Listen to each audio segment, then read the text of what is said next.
Ciência dos materiais. Tópico 6. Propriedades elétricas dos materiais. Quarta parte, onde abordaremos o comportamento dielétrico dos materiais e materiais piezoelétricos. Os materiais dielétricos. O que seriam esses materiais dielétricos? Vamos ver. Vamos ver primeiro o capacitor e a capacitância. O capacitor, ele é formado por duas plaquinhas metal paralelas. Uma delas, a de cima, está carregada com uma distribuição de carga, dado por F0 vezes E. O E é o campo produzido por essa voltagem aqui. Aqui aplica-se uma voltagem entre as duas plaquinhas e aqui é o vácuo. Porque elas têm vácuo. É vazio. Muito bem. Aplicando-se uma voltagem entre essas duas plaquinhas, vamos gerar aqui uma densidade de carga positiva, que é dada por essa expressão, e embaixo uma densidade de carga negativa, dada pela mesma expressão, só que negativa.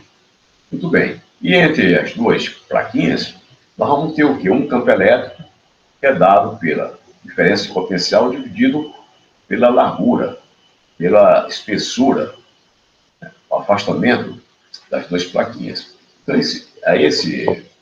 a essa arquitetura aqui, nós chamamos de capacitor. Muito bem. Então, a capacitância é definida como esta carga que está distribuída em uma das plaquinhas, dividida pelo volume, pela voltagem aplicada. Então, aqui nós temos capacitância, é a carga, quantidade de carga em cada uma das plaquinhas, dividido pela voltagem aplicada. Muito bem. Esta carga é calculada como? Nós temos aqui a densidade de carga, é só multiplicar pela área. Multiplicar pela área que nós vamos ter a carga. Muito bem. Então, a capacitância pode ser escrita dessa maneira. Esse ε0 vezes a área dividido pelo comprimento, onde ε0 é a permissividade do vácuo, A é a área das placas e L é a distância entre as placas. Muito bem. De onde saiu isso? Saiu desta forma, em conjunto com esta aqui, onde nós calculamos a carga.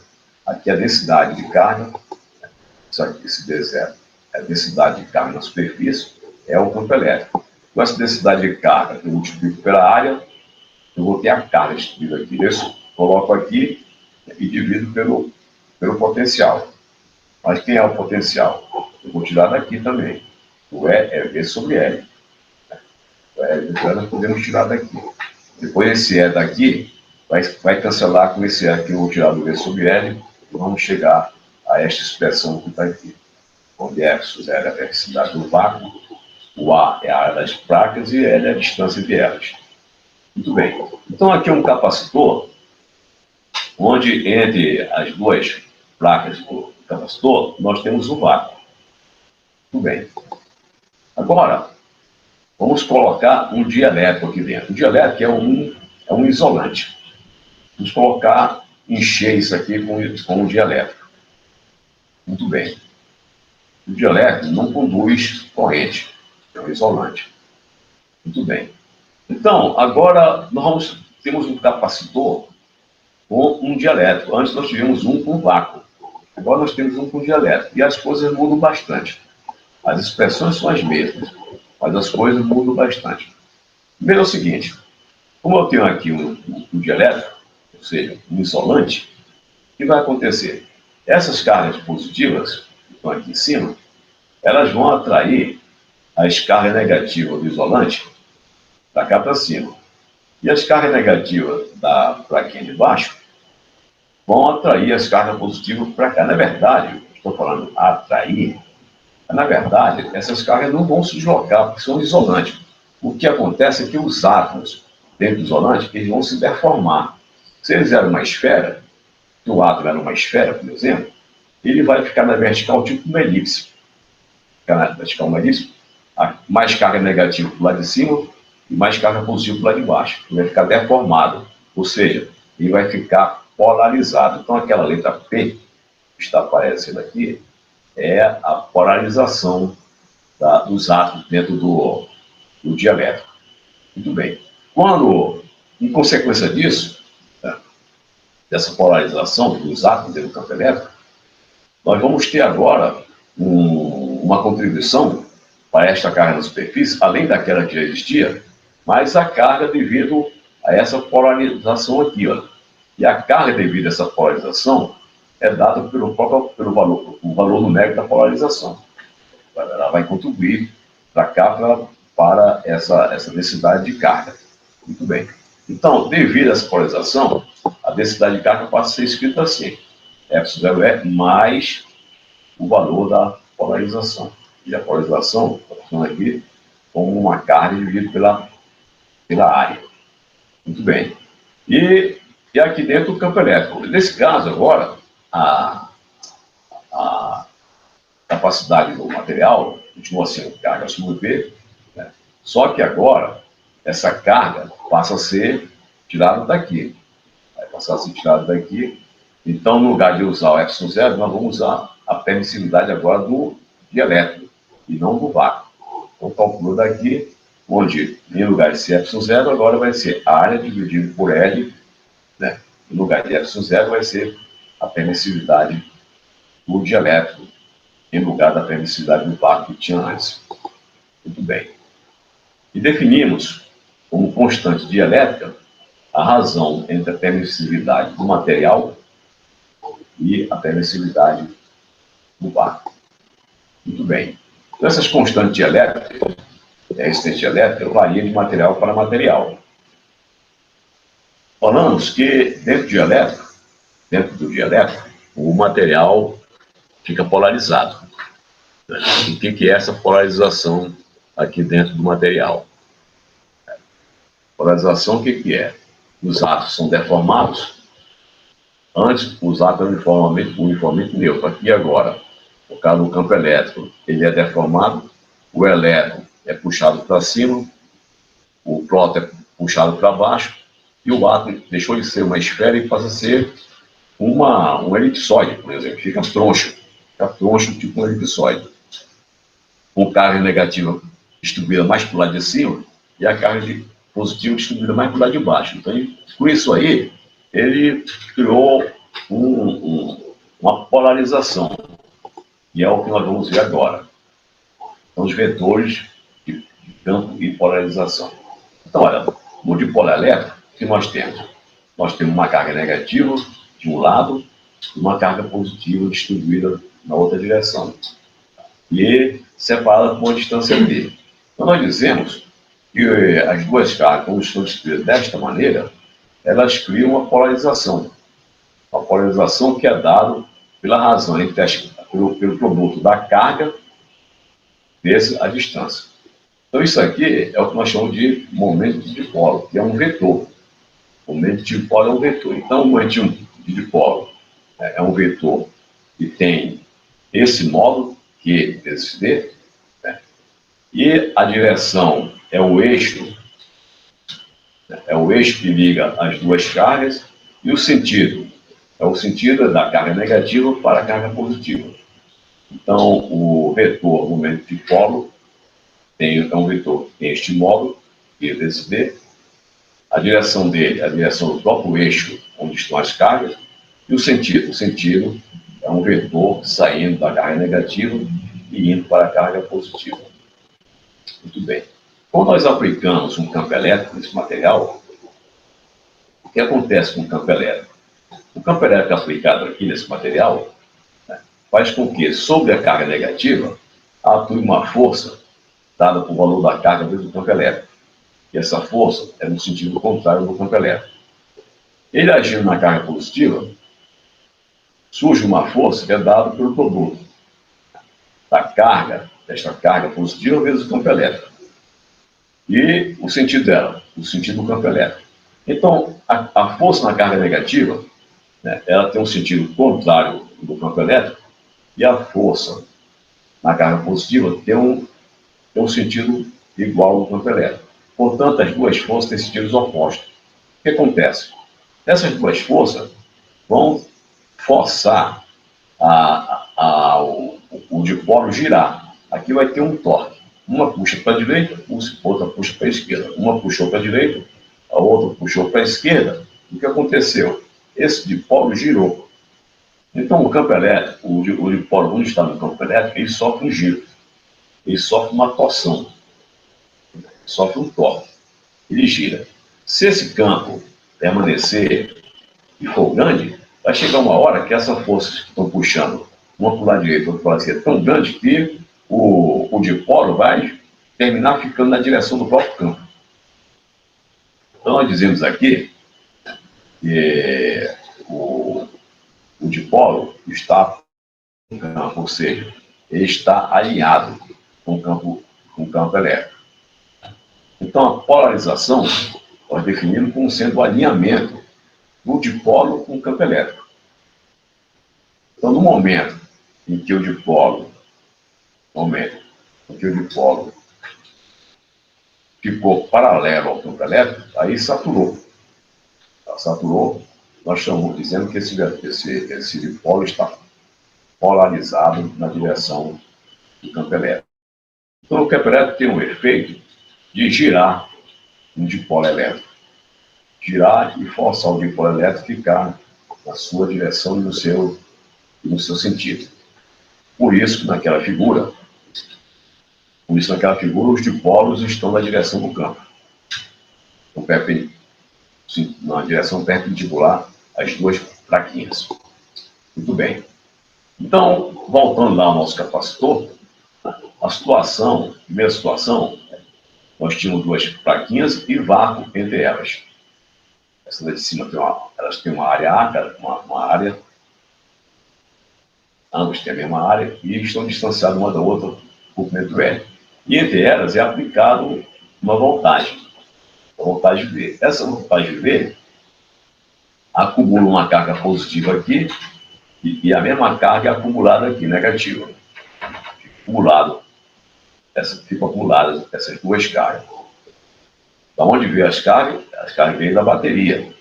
A carga dessa bateria virou uma corrente que trouxe para cá, carga positiva, e para cá, carga negativa. Muito bem. E qual é a densidade superficial daqui? A densidade superficial de carga é dada versus zero, permissividade do vácuo, vezes o campo elétrico. Quem é o campo elétrico? O campo elétrico produzido pelas cargas positivas aqui e as cargas negativas aqui. É um campo perpendicular a essas duas placas. Muito bem. No dielétrico, como existe um dielétrico aqui, o que acontece no dielétrico? O dielétrico ele tem os dipolos dele, como nós vimos anteriormente. Só que esses dipolos, eles estão totalmente desordenados. Tem um dipolo num sentido, tem outro dipolo no outro sentido, sempre saindo da carga negativa para a carga positiva. Então, estão distribuídos aqui aleatoriamente. Agora, se nós pegarmos esse dielétrico, neste momento aqui, ele não está polarizado. Por quê? Porque como todos os dipolos estão distribuídos aleatoriamente, a direção deles, quando nós somarmos todos esses vetores que são constituídos de cada um dos dipolos, como eles estão distribuídos aleatoriamente, somando todos os vetores vai dar zero. Não tem nenhuma direção preferencial. Então, nós dizemos que o dielétrico aqui está não polarizado. O total não está polarizado. Bem, agora eu vou pegar esse dielétrico e colocar aqui dentro desse capacitor que antes tinha vácuo. Quando eu ponho aqui dentro, fica uma coisa assim. Ele fica assim. O que vai acontecer? O que vai acontecer é que aqui tem um campo elétrico. Aqui dentro tem um campo elétrico. Um campo elétrico que sai desta plaquinha e vem para cá. Tem um campo elétrico aqui.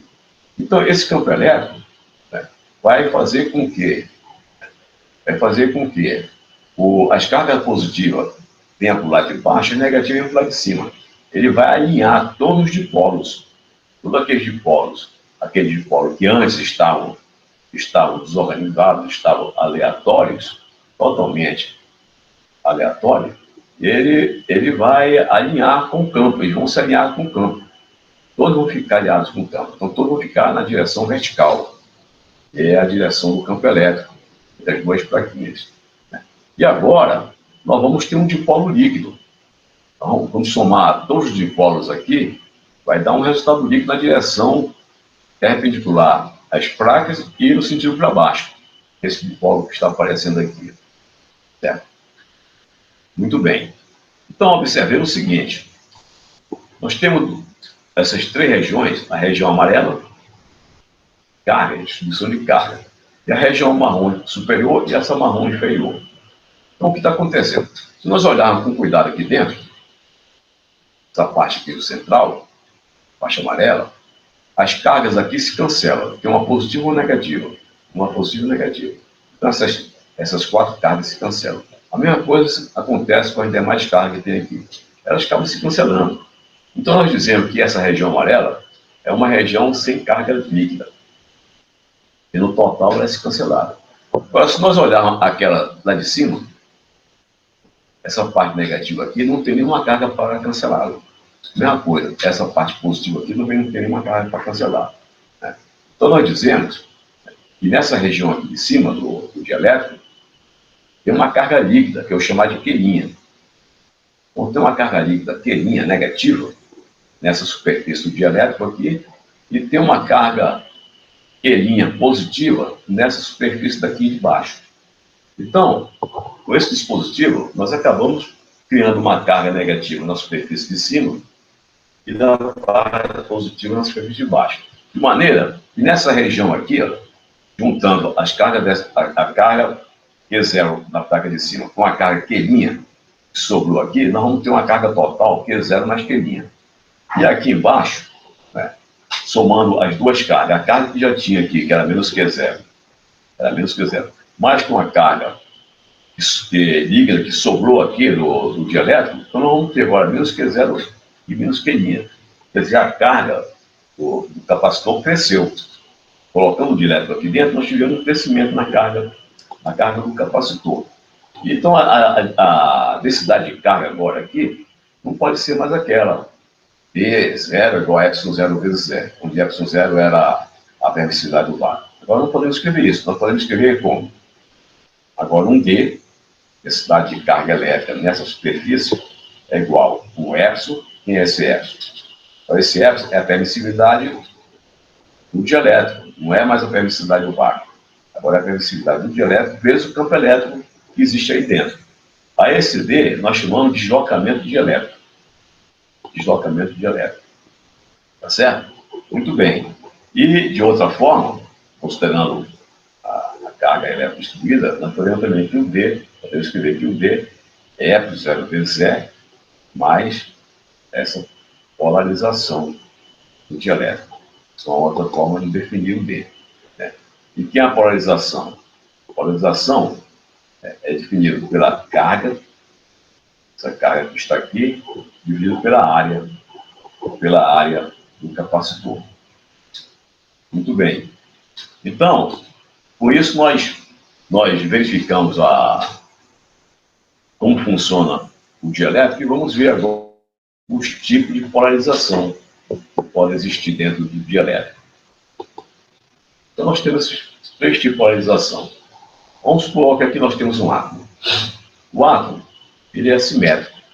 Tem uma carga distribuída em torno dele, no centro tem um núcleo, uma carga positiva, e em volta tem essa nuvem de elétrons aqui, com cargas negativas. Muito bem.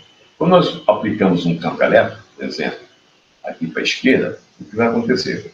Quando aplicamos um campo elétrico para a esquerda, o núcleo do átomo, ele sobre o núcleo do átomo, vai agir uma força elétrica, que é dada pela carga do núcleo vezes o campo elétrico. Vai ter uma força elétrica, vai ter uma força elétrica agindo sobre o núcleo, que tem a mesma direção do campo e o mesmo sentido do campo. Portanto, vai ter uma força horizontal para a esquerda. Essa força vai puxar o núcleo para a esquerda. Da mesma maneira, essa nuvem eletrônica aqui vai ter uma força agindo nela no sentido contrário do campo, para a direita. Então, esse átomo, que antes era uma esfera, virou essa coisa aqui deformada, tipo um elipsoide deformado. Muito bem. Então, o que acontece? O cinza é a carga eletrônica, uma carga negativa. E essa esferinha é a carga positiva do núcleo.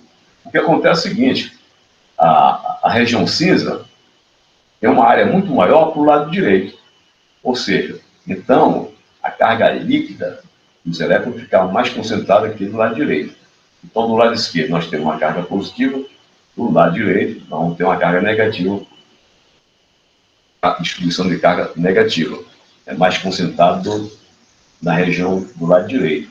E essa concentração de carga negativa aqui com a carga positiva aqui cria um dipolo. Então, nesse caso, nós dizemos que o campo elétrico produziu uma polarização eletrônica desse átomo aqui. E por que eletrônica? Porque os elétrons se deformaram, eles se espalharam na horizontal, se deslocaram, ficaram mais concentrados de um lado do que de outro. Essa é a polarização eletrônica.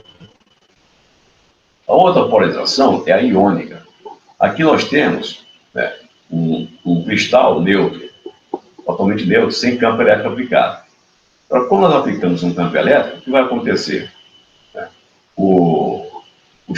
Esses átomos, os íons positivos, vão correr na direção do campo da esquerda e os íons negativos vão correr para o lado direito.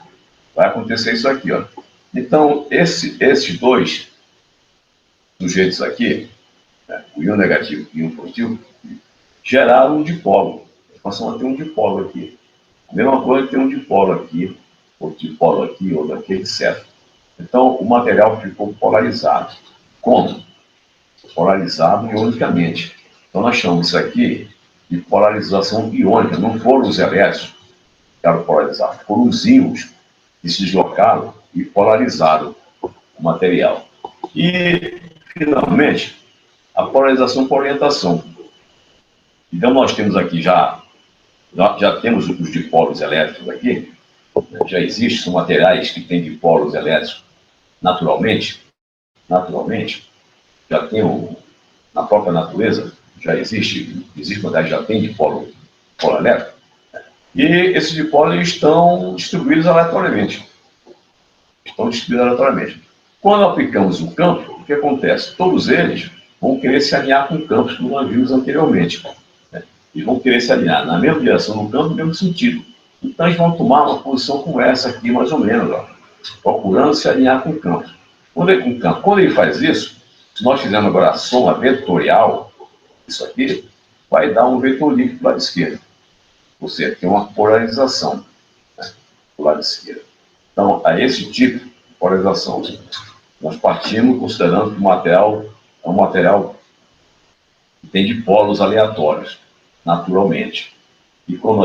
Então, aqui ele não está polarizado, o material não está polarizado. Ele tem dipolo, mas o material não está polarizado porque os dipolos estão distribuídos aleatoriamente. Mas quando aplica o campo elétrico força os dipolos a se alinharem com ele. Então, cada dipolo se alinhou com o campo elétrico, e de maneira que temos agora uma polarização do lado esquerdo. E aí isso nós chamamos de polarização de orientação. Por quê? Os dipolos já existiam.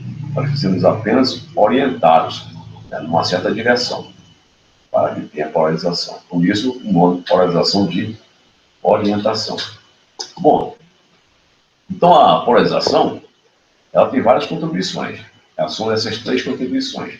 Nós temos a polarização eletrônica, a polarização iônica e mais a polarização de orientação. Então, dentro do material, a polarização total pode ser a combinação dessas três. Alguns casos só tem um tipo, outros casos tem dois, outros casos tem os três tipos ao mesmo tempo. Muito bem. E como é que a constante dielétrica depende da frequência? A constante dielétrica é a razão entre a permissividade do dielétrico e a permissividade do vácuo. Lembrando, a constante dielétrica é a razão entre a permissividade do dielétrico e a permissividade do vácuo. Então, e como é que ela funciona? Quando o campo elétrico ele oscila, ele é alternado. Ele é alternado com uma certa frequência. Como é o campo elétrico da corrente que nós recebemos em casa. Então, vamos supor que isso aqui seja um capacitor, que dentro tem um dielétrico. Então, em um certo instante, o campo elétrico está nessa direção. Aqui é a carga positiva, aqui é a carga negativa, o campo elétrico está nessa direção. No instante seguinte, o campo elétrico muda de direção. A carga aqui ficou carregada negativamente, aqui ficou carregada negativamente. Como ele mudou de direção, que vai acontecer com os dipolos? Os dipolos também vão mudar de direção. Por quê? Porque os dipolos, eles querem sempre se alinhar com o campo elétrico. Nenhum dipolo que ficar contrário ao alinhamento do campo elétrico. Então, nesse caso aqui, por exemplo, se alinhou o dipolo, é um vetor que sai da carga negativa para positiva, ele tem que estar na direção do campo. Quando o campo mudou de direção, o que vai acontecer?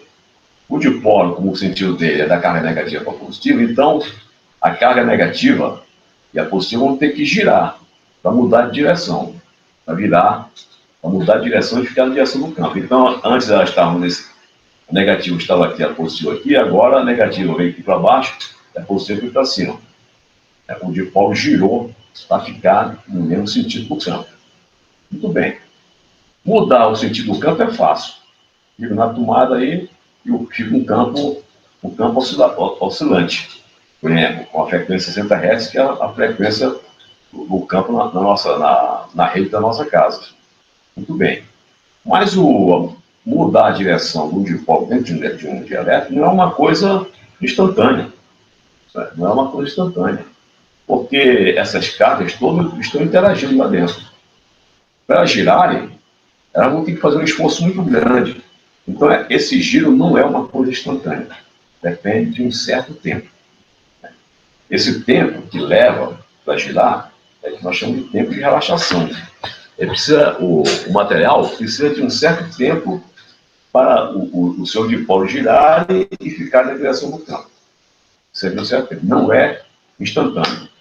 O campo pode mudar rapidamente, mas o material ele tem dificuldade porque cada átomo desse interage com todos os outros átomos que estão lá dentro e ele tem que pedir permissão para dar uma virada. Ele não é livre, não é independente dos outros. Ele tem que ter a concordância dos outros para virar. Então leva um certo tempo. Então essa passagem daqui para cá, o campo elétrico pode fazer muito rápido isso, mas os dipolos não fazem muito rápido. Depende do material, ele vai ter um certo tempo para girar. Ele precisa para girar. Esse tempo a gente chama de tempo de relaxação. Muito bem. Em consequência disso, né, a constante dielétrica, se eu colocar a constante elétrica aqui e a frequência aqui, ela tem essa forma, a constante dielétrica com a frequência. Ela tem essa forma. Essa forma por quê? Porque essa forma vem da dificuldade do dipolo girarem junto com o campo. Então, por exemplo, quando a frequência é baixa, é muito baixa, né? A frequência é muito baixa, nós temos nós temos essa orientação aqui. O pessoal, a contribuição da constante elétrica, ela vem daquele terceiro caso, que é a polarização por orientação. A polarização por orientação tem um valor aqui, tem esse valor, né? De repente, quando chega a uma certa frequência aqui, uma certa frequência, essa curva cai rapidamente. Ela cai rapidamente até atingir esse nível aqui, que é da constante elétrica iônica. Muito bem. Então, quando chega nessa frequência, continua aumentando a frequência, agora fica constante isso. A constante elétrica aqui fica valendo o valor da constante elétrica devido à polarização iônica.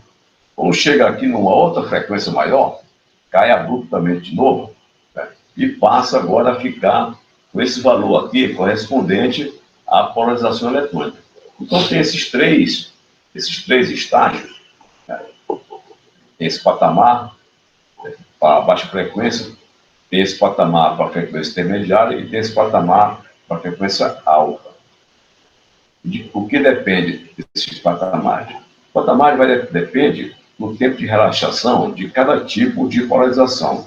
Para a orientação, existe um certo tempo de relaxamento.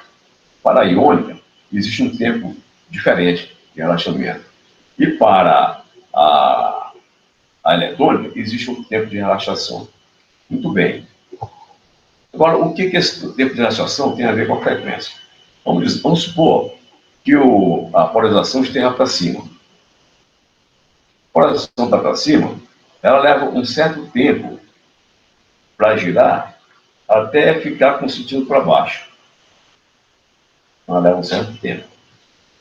Depois, ela leva o mesmo tempo para girar até ficar com a polarização para cima. E assim vai ficando. Conforme o campo elétrico vai mudando de sentido, né, o dipolo vai tentando também mudar de sentido. Hora está embaixo, hora está em cima, mas isso ele faz no tempo dele. Depende se a polarização for por orientação, for iônica ou for eletrônica. Gasta esse tempo. Certo tempo. Ora, se ela gasta esse tempo para girar, em que frequência ela gira? Ora, a frequência é inversa do período. Ela está aqui para cima. Daí ela gira, vai lá embaixo e volta. O tempo que ela gasta para ir lá embaixo e voltar é o período dela. Qual é a frequência? A frequência é inversa do período. É 1 sobre o período. 1 sobre o período. Muito bem. Quanto maior for esse período, menor é a frequência, com que ela gira. E quanto menor for esse tempo, o meu dedo já está mostrando, maior é a frequência com que ela fica girando. Tá certo? Então, a polarização de orientação, ela tem uma frequência, ela gira uma frequência, a iônica gira em outra frequência, e a eletrônica gira em uma outra frequência. Muito bem. Então, o que está acontecendo? O que está acontecendo é que o tempo de relaxação da polarização por orientação é um tempo longo. Então, é um tempo longo. Então, a frequência é pequena com que ela gira. Ela gira muito lentamente, então a frequência é pequena. Porque o período é longo, então a frequência que ela faz é pequena. Então, por isso, a da orientação está aqui, ela está aqui, nessa frequência, está ok com ela, mas quando passa essa frequência, ela deixa de acompanhar o campo. Ela deixa de acompanhar as mudanças do campo. Daí, rapidamente, a constante elétrica cai. Cai por quê? Porque ela deixou de acompanhar as mudanças do campo. Quando chega aqui, nesse intervalo de frequência, ficou nesse patamar que coincidiu agora com a frequência da iônica, da polarização iônica. Até aqui a polarização iônica acompanha. Quando chega nessa região, a frequência com que nós estamos fazendo esse processo de mudança do campo elétrico é maior do que a frequência da iônica, ela deixa de contribuir e cai. E passa agora assim na eletrônica. Até atingir uma frequência maior do que aquela com que a eletrônica pode girar. E vai para zero. Então, é assim que funciona a constante dielétrica com a frequência. Vai depender do tempo que cada tipo de polarização, né, precisa para mudar de direção. Esse tempo a gente chama de tempo de relaxação. E o inverso dele é a frequência de relaxação, né, daquele tipo de polarização. Muito bem. Então, para finalizar, vamos ver materiais piezoelétricos. Esses materiais piezoelétricos, todos são raros na natureza, aí tem umas propriedades assim, super interessantes. Os materiais são o seguinte: são materiais que, quando se aplica uma tensão nele, ou compressão, ou tração, né, eles geram uma corrente elétrica. Eu tenho esse material. Eu faço uma compressão dele, eu tenho esse material. Se eu aplico uma tensão nas duas extremidades dele, um potencial elétrico, vamos chamar potencial elétrico, de tensão, para não confundir com a tensão da mecânica, se eu aplicar uma diferença de potencial entre as duas extremidades, eu aplico a diferença de potencial de extremidade, dependendo se esse potencial, essa diferença de potencial tem um sentido ou outro, o volume desse material pode crescer ou pode diminuir quando passa uma corrente elétrica nele, depende do sentido da corrente. E, por outro lado, ao contrário, agora, se eu fizer uma tensão seja lá de compressão ou de tração, eu posso gerar automaticamente uma corrente elétrica. Então, ele tem uma utilização muito grande nos laboratórios, porque eu posso, por exemplo, utilizar esses materiais para medir o carregamento de uma prensa hidráulica, uma prensa qualquer. Por quê? Eu posso associar aquela pressão que eu estou aplicando com uma corrente elétrica e fazer uma escala em que, para cada pressão, eu tenho o valor da corrente. Então, medindo a corrente, eu sei qual é a pressão que está sendo aplicada naquele material. É muito importante por isso. Então, os materiais piezoelétricos, como o próprio nome está dizendo, eu poderia dizer que é a eletricidade à base da pressão. A gente pressiona o material, cria corrente elétrica. Então, aqui nesse caso, por exemplo, nós estamos fazendo uma pressão desse material. Quando nós fazemos uma pressão desse material, ele se deforma e esses dipolos aqui vão se deformar. Eles vão diminuir o distanciamento, ele vai diminuir e vai criar uma corrente elétrica dentro desse material e uma voltagem, fazer uma pressão. E a gente pode utilizar essa voltagem aqui para fazer uma escala para servir de medidor de pressão. Pego isso aqui, meço, faço uma escala e isso aqui passa a servir como um medidor de pressão. Dependendo da voltagem que ele está produzindo, corresponde a uma certa pressão que eu estou fazendo aqui.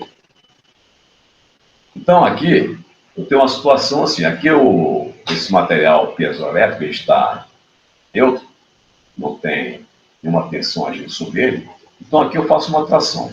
Quando eu faço uma tração nele, ele gera uma voltagem aqui, onde é positivo no lado de cima e negativo no lado de baixo. Quando eu faço uma compressão, ele troca o sentido da corrente. Então, desse lado aqui passou a ser um polo negativo, ele produz uma voltagem com um polo negativo aqui e um polo positivo aqui. Tá certo? Então, isso aqui é importante, porque é usado nos laboratórios para fazer medida das tensões. Né? As tensões, como traduz isso aqui em corrente elétrica, e facilmente essas tensões podem ser digitalizadas e nós passamos a ver um gráfico de tensão e deformação no vídeo do computador. Tá? Muito bem. Aqui a situação, nós temos de novo aqui neutro, está livre, solto aí.